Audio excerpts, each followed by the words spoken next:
रक्त पर्दा की कई अनेक खूबियों में से एक है कि वे घने काले अंधेरे में भी किसी को भी अच्छी तरह से देख सकते थे, पर यही इनकी कमजोरी भी थी।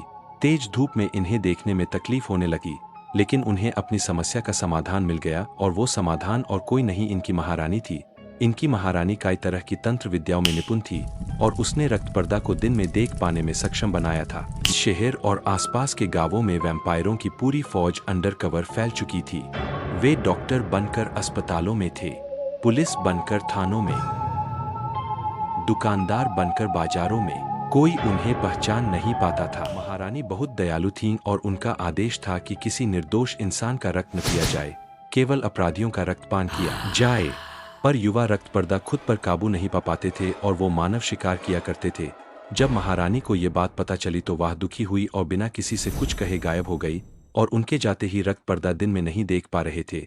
महारानी के जाने के बाद रक्त पर्दा का नेता हुआ प्रभाकर, जो कि अत्यंत क्रूर है और मानव और जानवर में कोई अंतर समझ नहीं पाता। रात का सन्नाटा कुछ ज्यादा ही भारी था। चांद पूरा होते हुए भी उसकी रोशनी शहर के हर कोने तक नहीं पहुंच पा रही थी। लोगों को नहीं पता था कि जिस शहर को वे अपना घर कहते हैं, वहां वे अकेले नहीं थे।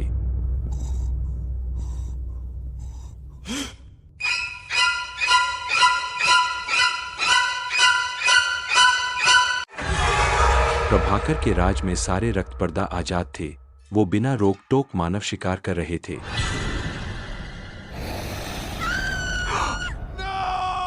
देव को पता था कि अंदर जाने का मतलब मौत है, पर फिर भी देव ने अंदर जाकर अपने बीवी बच्चे की जान की भीख मांगने का सोचा। तुम्हें मेरे साथ जो करना है कर लो, मगर मेरी बीवी और बेटे को घर जाने दो। मैं तुम्हारे हाथ जोड़ता हूँ। नश्वर, जरा पास आओ इधर। तुम डरे हुए जरूर हो, पर तुम हमें देखकर चौंके नहीं। लगता है तुम पहले से हमारे बारे में जानते हो।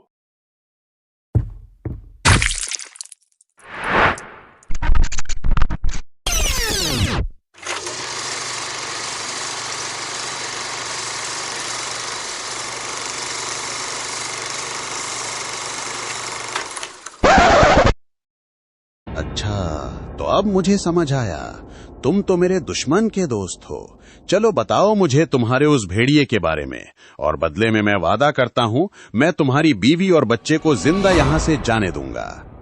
कहानी अभी शुरू हुई है। प्रभाकर ने सबसे छुपाकर महारानी को कैद कर रखा है और रक्त पर्दा समाज पर राज कर रहा है। लेकिन इंसान की उम्मीद अभी बाकी है। वो लौटेगा, भेड़िया लौटेगा।